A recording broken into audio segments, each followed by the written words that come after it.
Hello दोस्तों, नमस्कार। अंजना कुमारी channel में आपका हार्दिक स्वागत है। मैं कामना करती हूँ कि आप लोग स्वस्थ रहें, तंदुरुस्त रहें, दिन दोगुनी रात चौगुनी उन्नति करते रहें।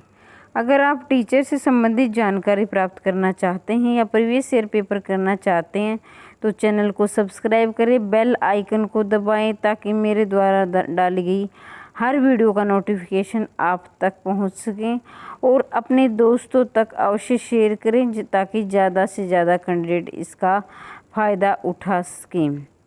ये जो मैं पेपर करवा रही हूँ ये 3 जुलाई 2021 को अभी फीमेल का हुआ था इवनिंग शिफ्ट में। मैंने इसके 3 पार्ट में इसके पहले डाल चुकी हूँ, अब ये चौथा पार्ट है। देखिए, अगर वो पार्ट आपको देखने हैं तो वीडियो के नीचे प्लेलिस्ट में जाकर आप उन 3 पार्टों को भी देख सकते हैं। चिरजीवो जोरी जुरे क्यों न सने गंभीर को घटिए वर्ष भानुजा के वे हलदर के वीर, कौन सी शब्द शक्ति है। देखिए, शब्द शक्तियाँ 3 होती है, अभिधा, लक्षणा, व्यंजना। अब यहाँ पर चोरी जोरे जुरे क्यों न सने गंभीर को घटी वर्ष भानुजा वे हलदर के वीर। देखिए, अगर अच्छी बात है आपको एक्सप्लेन आती है, उसकी व्याख्या आती है, लेकिन अगर एग्जाम की दृष्टि से देखा जाए तो आपको वहाँ पर एक्सप्लेन नहीं करवाएंगे। आपको ट्रिक के द्वारा आप सिर्फ उसको भी याद कर सकते हैं, क्योंकि हमें तो एग्जाम में नंबर लेने हैं और किस प्रकार हमें अच्छे नंबर मिलेंगे, हमें ये बात ध्यान रखनी है। तो यहाँ पर शाब्दिक व्यंजना हो जाएगा। मैं इन व्यंजना को सब अगर आपको डाउट है तो ये टॉपिक भी करवा दूंगी। देखिए, यशोदा शिशु मुख में सकल विश्व की माया, क्षण भर को बनी अचंतन हिल न सकी कोमल काया। अब देखिए, यहाँ पर मैं थोड़ा एक्सप्लेन कर देती हूँ कि देखिए, यशोदा जो है कृष्ण के मुख में, यानी शिशु श्री कृष्ण जो कन्हैया जी हैं जो छोटे थे तो उनके मुख में विश्व की माँ यानी पूरा मुख उनके मुख में पूरा विश्व समाया था और वो देख कर क्षण भर के लिए अचेतन यानी मूर्छित हो गई और उनकी क्या है कोमल काया हिल न सकी। वहाँ पर वो क्या हैरान हो गई, ये क्या है कि छोटे से जो शिशु के मुख में पूरा विश्व समाया है। तो ये देखिए हैरान करने वाली बात है, तो हैरान कर देने वाली बात है। तो यहाँ पर ये ऑप्शन नंबर बी सही हो जाएगा। अद्भुत आंसर आपके सामने है, इसको देख सकते हैं, लेकिन मैं यहाँ पर थोड़ा एक्सप्लेन करते हुए चलूँगी ताकि आपको इनको याद करने में आसानी हो जाए। उनसे संबंधित अगर एग्जाम में क्वेश्चन पूछ लिए जाएँ तो भी आपको दिक्कत ना आए, इसलिए मैं विभत्स और शांत रस विभत्स होती है, थोड़ा सा घृणा वाली वो बात होती है, उसमें शांत होती है जहाँ पर शांति जैसे भगवान की भक्ति इससे संबंधित जैसे शांति होती है, मोह माया से दूर मोक्ष जैसी कुछ बातें होंगी, भयानक वो होगी जो डरावनी बातें होंगी। इस तरह मधुकर्ण किसका काव्य संग्रह है, ये मधुकर्ण किसका काव्य संग्रह है, यहाँ पर ये पूछा गया है। मधुकर्ण किसका काव्य संग्रह है, तो भगवती चरण वर्मा का काव्य संग्रह। अब बाकी के जो ऑप्शन है उसमें मैं बता देती हूँ कि सुमित्रा नंदन पंत को प्रकृति का चितेरा का कवि कहा जाता है। प्रकृति का चितेरा कवि क्यों कहा जाता है, क्योंकि इन्होंने प्रकृति से बहुत प्यार था। ये छायावादी युग के कवि थे और ये नंद दुलारे वाजपेयी ने इन्हें छायावादी का प्रवर्तक माना जा। अलग अलग लेखकों ने अलग अलग को माना है, जैसे जयशंकर प्रसाद को भी अगर वास्तविक छायावाद का प्रवर्तक देखा जाए तो जयशंकर प्रसाद जी हैं और इन्हें भी इलाचंद्र जोशी ने छायावाद का प्रवर्तक माना है और रामचंद्र शुक्ल ने छायावाद का प्रवर्तक माना है मुकुटधर पांडे को। छायावाद के 4 आधार स्तंभ हैं, निराला, महादेव वर्मा, जयशंकर प्रसाद, पंत। तो इन क्वेश्चनों को भी आप याद करते हुए चले, एग्जाम में ये भी पूछ ले जाते हैं। जो मैं आपको बोलकर एक्सप्लेन करवा रही हूँ वही प्रश्न करवाऊंगी जो एग्जाम में बार बार रिपीट हो रहे हैं। सच की तह तक जाकर उसे तह पर लाने या उजागर करने को हम क्या कहते हैं। देखिए, यहाँ पर जो दिया गया कि सच की तह तक, जैसे सच है या झूठ है, बिल्कुल उनके केंद्र तक जाकर और फिर बात को उजागर किया जाए तो उसे कौन सी पत्रकारिता कहते हैं? आर्थिक पत्रकारिता। देखिए आर्थिक, आप सभी जानते हैं कि अर्थ यानी ये धन संबंधी होती है, पैसों के लेन देन से संबंधित होती है, तो ये सच की तह तक नहीं हो सकती। खेल पत्रकारिता, आप सभी जानते हैं कि खेल से संबंधित, तो ग्रामीण पत्रकारिता जैसे ग्रामीण जीवन से संबंधित, तो यहाँ पर ऑप्शन नंबर 2 सही है, खोजी पत्रकारिता। देखिए ये जरूरी नहीं है कि ये प्रश्न आपके DSSB में ही पूछे जाएं, जो भी आपके आगामी कोई भी अगर हिंदी या जो एग्जाम है किसी में भी ये पूछ लिए जाएंगे तो ये महत्वपूर्ण प्रश्न है। जितने भी परिवेश से जो भी प्रश्न बनते बार बार वही एग्जाम में आते रहते हैं, 60% प्रश्न हमें वहीं से, अगर पेपर वहीं से बन जाता है, तो इनको अवश्य करें। ये एग्जाम की दृष्टि हर एग्जाम के लिए महत्वपूर्ण है, तो इनको अवश्य करें। आधुनिक छपाई तकनीक का आविष्कार किसे माना जाता है? अब देखिए आधुनिक क्या पूछा गया है यहाँ पर, आधुनिक छपाई तकनीक का आविष्कार किसे माना जाता है? Laurens Coster, John Gutenberg, Hans Lippens, Jonsberg. ये हमारे देश के आविष्कारक नहीं हैं, ये अंग्रेज हैं। तो यहाँ पर जॉन गुटेनबर्ग, यहाँ पर इतना एक्सप्लेन करने की आवश्यकता नहीं है, क्योंकि सीधा प्रश्न पूछा गया कि आधुनिक छपाई तकनीक का आविष्कार कौन है, तो जॉन गुटेनबर्ग है। तो इस बात को भी आप याद रखें। आगे देखिए, जो अलंकार शब्द और अर्थ दोनों पर आधारित रहकर चमत्कार करते हैं उसे क्या कहते हैं? देखिए अलंकार मूल रूप से 2 होते हैं, शब्दालंकार, अर्थालंकार। जो अर्थ के अर्थ में का प्रयोग करके अर्थ में सुंदरता ला देते हैं, यानी काव्य में सुंदरता ला देते हैं, तो होते हैं अर्थालंकार। और जो शब्द का प्रयोग कर शब्द के द्वारा काव्य में सुंदरता लाते हैं, शब्दालंकार। अर्थ के द्वारा आता है काव्य में सुंदरता, तो अर्थालंकार। अगर शब्द के द्वारा काव्य में सुंदरता आती है तो वो शब्दालंकार होती है। और जो दोनों के बीच का, यानी शब्द और अर्थ दोनों पर आधारित रहकर काव्य में चमत्कार हो, वहाँ पर उभयालंकार होता है। उभयालंकार का मतलब होता है बीच का, शब्द और अर्थ के बीच का, यानी दोनों का जो मिला जुला होता है उसे उभयालंकार कहते हैं। जिस शब्द शक्ति के कारण किसी शब्द का मुख्य अर्थ समझा जाता कौन सी होती है? अब देखिए, किसी शब्द शक्ति के द्वारा शब्द का मुख्य अर्थ समझा जाता है। तो मुख्य देखिए, शब्द शक्तियाँ होती है 3 प्रकार की, अभिधा, लक्षणा और व्यंजना। अभिधा जो जिस लक्षण के द्वारा अगर बात स्पष्ट की जाती है तो वहाँ होती है लक्षणा, और व्यंजना यानी उसके व्यंजन से संबंधित कुछ बातें होती तो व्यंजना। लेकिन मूल अर्थ यानी बिल्कुल सटीक अर्थ की जो बात स्पष्ट और सीधी हो, तो वहाँ पर अभिधा, लक्षणा, अभिधा शब्द शक्ति होती है। शब्द शक्ति 3 प्रकार की होती हैं, अभिधा, लक्षणा और व्यंजना। कृष्ण गीतावली कृति के रचयिता कौन है? अब देखिए, जिसने ये प्रश्न पढ़ा है तो वही इसका सही आंसर लगा सकता है, जिसने नहीं पढ़ा है वो इसका गलत ही लगाएगा, क्योंकि यहाँ पर अगर आपने क्वेश्चन देख लिया तो तुरंत आप सूरदास लगाओगे। और हाँ, एग्जामिनर हमें फंसाने के लिए सूरदास ऑप्शन में ज़रूर देगा अगर उसने ये पूछा तो कृष्ण गीतावली, क्योंकि उसको पता है कि सभी बच्चे ये सोचते हैं कि सूरदास ने कृष्ण के बारे में उल्लेख किया है, तो इसको तो सूरदास अवश्य मिलेगा। लेकिन हमें एग्जाम में फंसना नहीं है, हमें एग्जामिनर की बातों में नहीं आना है, हमें अपनी तैयारी सुचारू रूप से और भली बातें अच्छी प्रकार से करके जानी है। देखिए यहाँ पर कृष्ण गीतावली दिया गया है, लेकिन कृष्ण गीतावली की रचयिता कौन है? तुलसीदास है। अब मैं तुलसीदास के बारे में कुछ ज़रूरी बातें आपको बता देती हूँ, उसको ध्यानपूर्वक सुने, ये एग्जाम की दृष्टि से महत्वपूर्ण है। तुलसीदास का बेहद ही महत्वपूर्ण महाकाव्य है रामचरितमानस, आप सभी जानते हैं। अब मैं देखिए ये बातें बताऊँगी, जो रामचरितमानस में है उसमें 69 सर्ग हैं। बहुत पूछा जाता है कि रामचरितमानस में कितने सर्ग हैं, तो 69 सर्ग हैं। अब देखिए रामचरितमानस में 69 सर्ग है। एक और बात रामचरितमानस के बारे में पूछी जाती है कि इसकी रचना किसने की थी? तुलसीदास ने की थी।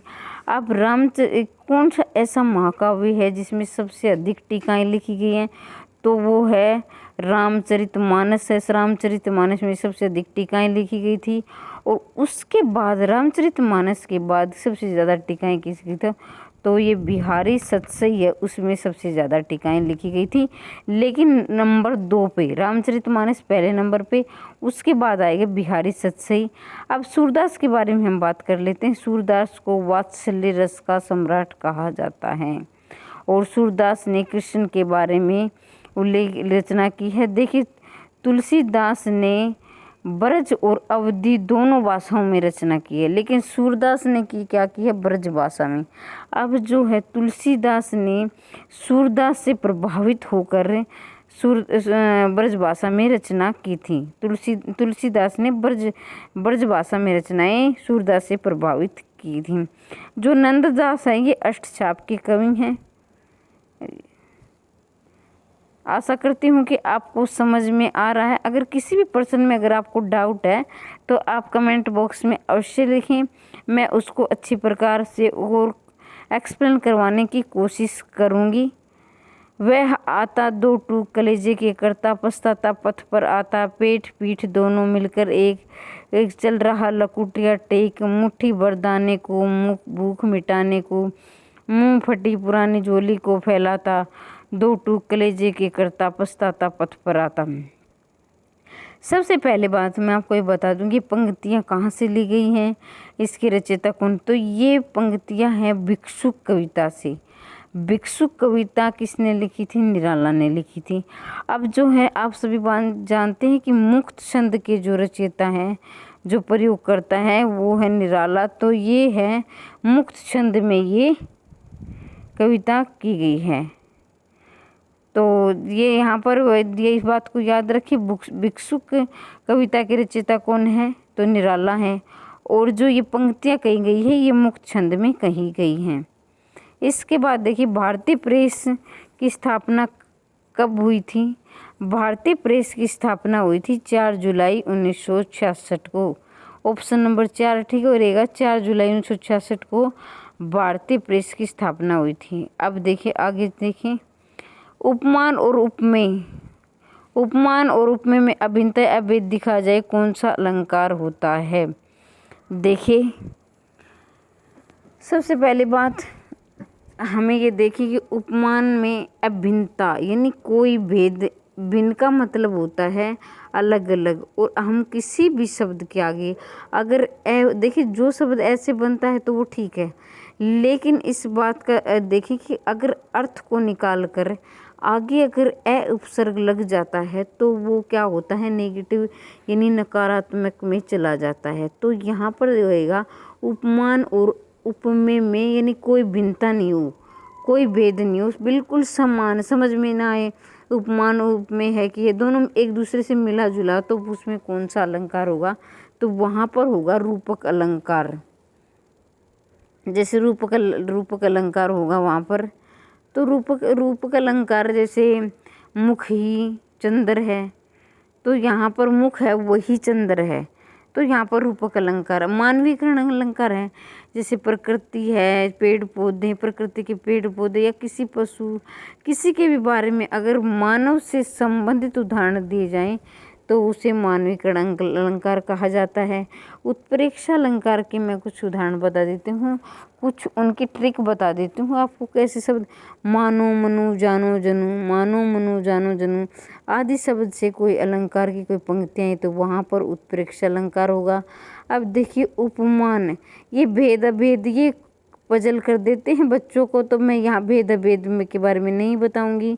मैं यहाँ पर कुछ ट्रिक बता देती हूँ आपको तुरंत, ताकि समय की कमी रहते हुए भी आप सही आंसर लगा सकें। वैसे मैं भेद अभेद तभी बताऊंगी, तभी कभी अलंकार का आपको टॉपिक करवाऊंगी, तभी इसको स्पष्ट कर दूंगी। लेकिन यहाँ पर मैं आपको वही बातें बताऊँगी जो कि एग्जाम की दृष्टि के कम समय रहते हुए हम ज़्यादा से ज़्यादा क्वेश्चन अच्छी और सही सोल्व कर सकें। तो यहाँ पर मैंने बताया कि उत्प्रेक्षा अलंकार में मानो मनु जानो जनु होता है। उपमा अलंकार में होता है सासी समसरस। जहाँ भी आपको सासी समसरस आदि के शब्दों के द्वारा जो पंक्तियाँ दिख जाए तो समझो वहाँ पर उपमा अलंकार होगा। आगे देखिए, किसी आदर्श लिखाई का हुबहू अनुकरण करना क्या कहलाता है। यानी आदर्श यानी अच्छी जो लिखाई है उसका हूबहू यानी यूं का यूं जैसा है सेम, यानी इंग्लिश में हम इसको सेम कह सकते हैं। वो यूं का यूं लिखा जाए तो उसको कौन सा होगा, अनुलेख बोलते हैं। यूं का यूं लिखना। श्रुत लेख का मतलब होता है किसी की सुनी हुई बातें लिखना। भाषा लेख का मतलब किसी भाषा पर, भाव लेख मतलब किसी भाव से संबंधित लेख लिखना। साक्षात्कार करते समय प्रश्नों की रूपरेखा कैसे होनी चाहिए। आप सभी जानते हैं कि हाँ, इंग्लिश के इंटरव्यू को हिंदी में साक्षात्कार कहा जाता है। अब उसके प्रश्नों की रूपरेखा कैसी होनी चाहिए। क्लिष्ट व पारदर्शी। क्लिष्ट का मतलब होता है मुश्किल, तो मुश्किल भाषा होगी तो वो ठीक नहीं रहेगी, तो इसलिए ऑप्शन नंबर 1 इसलिए कट गया। अब देखिए व्यक्तिगत व अस्पष्ट। व्यक्तिगत का मतलब होता है किसी एक व्यक्ति विशेष से, तो साक्षात्कार की ऐसी भाषा नहीं होनी चाहिए कि एक व्यक्ति और विशेष के लिए। और अस्पष्ट तो कहीं पर भी अस्पष्ट भाषा नहीं होनी चाहिए, क्योंकि अस्पष्ट जो बात होती है वो गलती होती है। स्पष्ट व निजी जीवन से संबंधित है। जरूरी नहीं है कि साक्षात्कार में वहाँ पर निजी जीवन से संबंधित ही बात पूछी जाए, क्योंकि कई बार ऐसी जगह होती है, ऐसी संस्था होती है जिसे निजी जीवन से हमारा इतना सरोकार नहीं होता है। तो स्पष्ट और पारदर्शी, इसलिए यहाँ आंसर ठीक हो जाएगा। पारदर्शी का मतलब होता है कि उसमें कोई किसी प्रकार का दुराव छिपाव नहीं हो। पारदर्शी और नेक और सच्चाई से उसका उल्लेख किया जाए। उपभोक्ताओं के मन में आकर्षण पैदा कर अपनी पैठ बनाने में कौन सा विज्ञापन होता है। देखिए उपभोक्ता के मन में आकर्षण पैदा कर, कि नहीं, जैसे ये हमारे विज्ञापन होते हैं, टीवी में ऐड आती है तो इनको विज्ञापन बोलते हैं हिंदी में। और विज्ञापन को पैठ बनाने के लिए मन में आकर्षण कैसे कैसे होते, तो वहाँ पर अनन्य विज्ञापन होते हैं। अनन्य का मतलब होता है कि मतलब किसी को बहलाना फुसलाना नहीं, तो इस पर कह सकते हैं अनन्य विनय करना, यानी एक प्रकार की विनती करना। उनकी भाषा सॉफ्ट होती है जिससे कि उपभोक्ता आसानी से ललायत या उनके बहकावे में आ जाता है, तो अनन्य विनय इसका विज्ञापन सही हो जाएगा। खोजते हैं सारे को हर गली हर गांव में, आ मिलो अब श्याम प्यारे आमली की छाँव में, आपके मन मोहिनी छवि बांसुरी की तान, जो गोल कपाल के वालों की शरीर बस जो तान। कौन सा इसमें क्या है कि छंद पूछा गया है। देखिए छंद को हम इतना मतलब मुश्किल टॉपिक नहीं है, लेकिन फिर भी हम उसको जीरो से यानी जीरो से इसको समझना पड़ेगा, तो भी हमारे छंद समझ में आएगा। लेकिन फिर भी मैं थोड़ा मोटा मोटा समझाने की कोशिश करूँगी। जो गीतिका है उसमें 26 मात्राएं होती है, 12 और 14 पर यति होती है। यति का मतलब होता है रुकना, और जहाँ पर थोड़ा रुका जाए तो यहाँ पर गीतिका सही आ जाएगा। आप सिर्फ अब इतना ही याद रखें कि इसमें है जो है गीतिका छंद है। गीतिका में 26 मात्राएं होती हैं। और देखिए यहाँ पर मैं एक बात और बता दूं, अगर हम मात्राएं गिनते हैं तो ये मात्रा 1 में गिनी जाएगी, ये मात्रा 2 में गिनी जाएंगी। अगर जो हर्षद स्वर है उसमें ये मात्रा लगेगी, और दीर्घ है तो उसमें ये मात्रा लगेगी। इस बात का ध्यान रखें। रही खरकती हाय सूलसी पीड़ा उर हृदय उर में दशरथ के, ग्लानि त्रास वेदना विमंडित साप कथा व कहने से कौन सा रस निहित होता है। देखिए इसमें हम अर्थ को थोड़ा सा समझेंगे। अगर आपको अर्थ समझ में आ जाता है तो आप आसानी से वहाँ पर रस लगा देते हैं। रही खरकती मतलब खनकती में चुभना, हाय सूलसी मतलब कहीं पर जो किसी के मतलब यहाँ पर जो दशरथ है उसके हृदय में एक बात चुभ रही है, सूल की तरह। सूल आप सभी जानते हैं सूल क्या होती हैं। सूल की तरह जो ग्लानि त्रास वेदना, उन्हें ग्लानि भी है, त्रासता यानी वेदना भी है, विमंडित साप वो कथा वो कहने से, यानी वो इतने दुखी हैं कि वो अपनी कथा किसी के सामने कह नहीं सकते। जो इंसान दुखी होता है वहाँ पर करुणा का भाव होता है, यानी वो दुखी होता है, जिसके मन में दुख होता है उसके मन में करुणा का भाव होता है। तो जहाँ पर दुख वेदना त्रासदी आदि के शब्दों का प्रयोग किया जाए तो वहाँ पर है करुण रस होता है। करुण रस हिंदी में 9 माने गए हैं, लेकिन भरत मुनि ने रसों की संख्या 8 मानी है। सागर सा गंभीर हृदय हो, गिरि सा ऊंचा हो, जिसका मन कौन सा अलंकार है। अभी भी मैंने बताया कि सागर सा गंभीर हृदय हो, गिरि सा ऊंचा हो, जिसका मन। देखिए, जिस भी जरूरी नहीं है कि इस प्रकार में हमें अर्थ आता है, अच्छी बात है, लेकिन हम क्या है कि एग्जाम की दृष्टि से कुछ ट्रिक ऐसी हैं जो अपने मन में, अपने दिमाग में रखें, ताकि हम कम से कम समय में ज़्यादा से ज़्यादा आंसर ठीक लगा सकें। देखिए यहाँ पर क्या बोले, सागर सा गंभीर हृदय हो, यानी सागर की तरह गंभीर हृदय होना चाहिए। गिरि सा ऊंचा मन, गिरि पर्वत सा हो उनका ऊंचा मन होना चाहिए। अब देखिए यहाँ पर सा प्रयोग आया है, यहाँ पर ये भी सा प्रयोग, सागर सा, गिरि सा। तो अभी हमने पीछे पढ़ा कि सा, सी, सम, सरस आदि शब्दों का प्रयोग किया जाए तो वहाँ पर उपमा अलंकार होता है। ऑप्शन नंबर 2 सही हो जाएगा। अतिशोक्ति का मतलब होता है, अति मतलब ज़्यादा, और शोक्ति मतलब बढ़ा चढ़ाकर कहना। किसी बात को बढ़ा चढ़ाकर कहा जाए तो वो अतिशोक्ति अलंकार होता है। और उत्प्रेक्षा में अलंकार में मानो, मनो, जानो, जनू जैसे शब्द के प्रयोग होंगे। और रूपक अलंकार में क्या होगा, उपमेय उपमान का अभेद अभी हमने पढ़ा, यानी कि मुख ही चंद्र है, यानी मुख, इसमें सा सी सम ऐसे रूपक, ध्यान रहे रूपक अलंकार में सा सी सम सरस नहीं होगा, ना मानो मनो जानू होगा, और ना ही उसमें कोई अतिशोक्ति वाली बात होगी। यहाँ पर देखिए, वैसे तो इसके कई मतलब उदाहरण, लेकिन मैं बता दूं 90% इसमें ये जो योजक चिन्ह है उसका प्रयोग होता है, लेकिन ये बात हर बार फिट नहीं बैठती है, ध्यान रखिए। लेकिन 90% बोल रही हूँ कि इस प्रकार के शब्द रूपक अलंकार में, इस प्रकार के चिन्ह रूपक अलंकार में प्रयोग किए जाते हैं। साप्ताहिक अखबार उदंत मार्तंड हर हफ्ते किस पाठक तक पहुँचता है। यहाँ पर क्या है, सबसे पहले मैं वहाँ पर बता दूं कि उदंत मार्तंड है, ये हिंदी का प्रथम समाचार पत्र था, और ये एग्जाम की दृष्टि से बेहद महत्वपूर्ण है। जितनी बार बोलो उतना ही कम है। ये जरूरी नहीं कि हिंदी के एग्जाम में ही पूछे जाए, ये कई बार जीके के तौर पर भी पूछ लिया जाता है। जिस एग्जाम में जीके आती है उसमें भी, जीके में भी काफ़ी बार पूछा गया है, तो ये हिंदी के लिए तो ज़रूरी है ये जीके का भी क्वेश्चन है, तो इसको आप बिल्कुल ना छोड़ें, क्योंकि आपको 1 नंबर गवा सकते हैं। इसको आप ज़रूर याद रखें। अगर आपको ये याद हो गया तो बार बार एग्जाम में पूछा जाता है, इसमें नहीं तो किसी और एग्जाम में आपको 1 नंबर जरूर मिलने वाला है। तो हम यहाँ पर देखेंगे कि हिंदी का प्रथम समाचार क्या कौन सा होगा, उदंत मार्तंड। अब उदंत मार्तंड की है क्या है कि ये 30 मई 1826 को ये प्रकाशित होने लगा था। तो 30 मई 1826 को प्रकाशित होने लगा था, इसलिए 30 मई को पत्रकारिता दिवस भी मनाते हैं। और इस बात को भी कई बार एग्जाम में ये भी पूछ लिया जाता है कि उदंत मार्तंड है वो दैनिक समाचार पत्र था या साप्ताहिक था या मासिक था। तो ये साप्ताहिक समाचार पत्र था। दूसरी बात, ये साप्ताहिक था, तो ये अब ये बहुत कम पूछा जाता है, लेकिन अब ये पूछ लिया गया है, क्योंकि वो तो बच्चे याद कर चुके हैं डेट कब थी, उसमें कब छपता था। तो लेकिन अब बच्चों को पजल करने के लिए अब इसका वार पूछ लिया गया, तो ये मंगलवार को प्रकाशित होता था।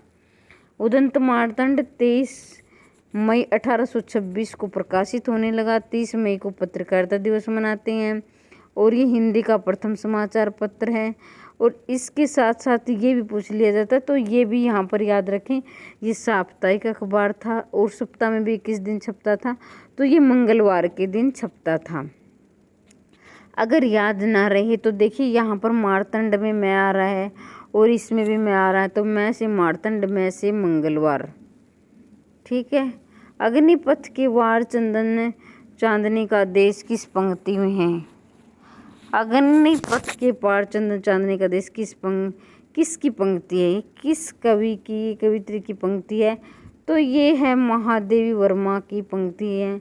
आप सभी जानते हैं कि महादेवी वर्मा छायावाद की जो है कवित्री थी एकमात्र, और जो छायावादी अब ये बहुत पूछा जाता है कि ज्ञानपीठ पुरस्कार प्राप्त करने वाली एकमात्र कवियत्री कौन थी? तो ये महादेवी वर्मा थी।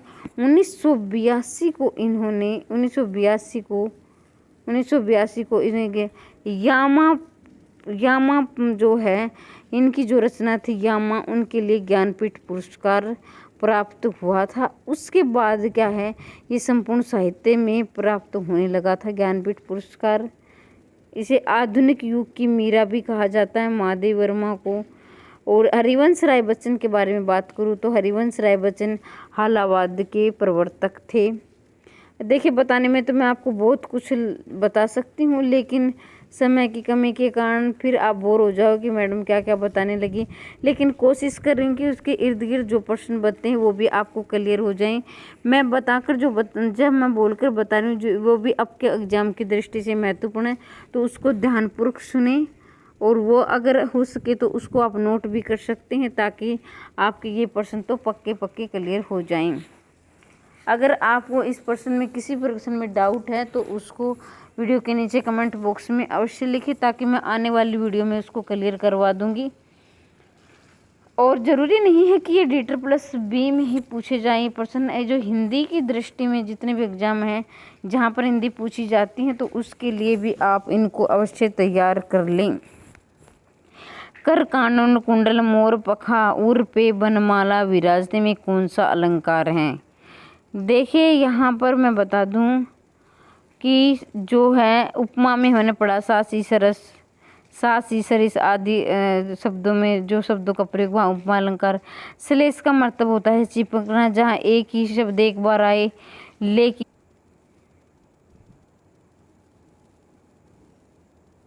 अर्थ अलग अलग हों। और जो कर कुंडल कानन कुंडल उर्पे मनबाला विराज थी, अगर इसमें जो है यमक अलंकार में शब्द दो आएंगे लेकिन हर बार उनका अर्थ अलग अलग होगा। और जहाँ पे कै की जो है कै व्यंजन की बार बार आवृत्ति हो रही हो, तो वहाँ पर क्या होगा, आपका अनुप्रास अलंकार होगा। तो आज के लिए इतना ही। इसी प्रकार की ऑडियो वीडियो प्राप्त करने के लिए चैनल को सब्सक्राइब करें।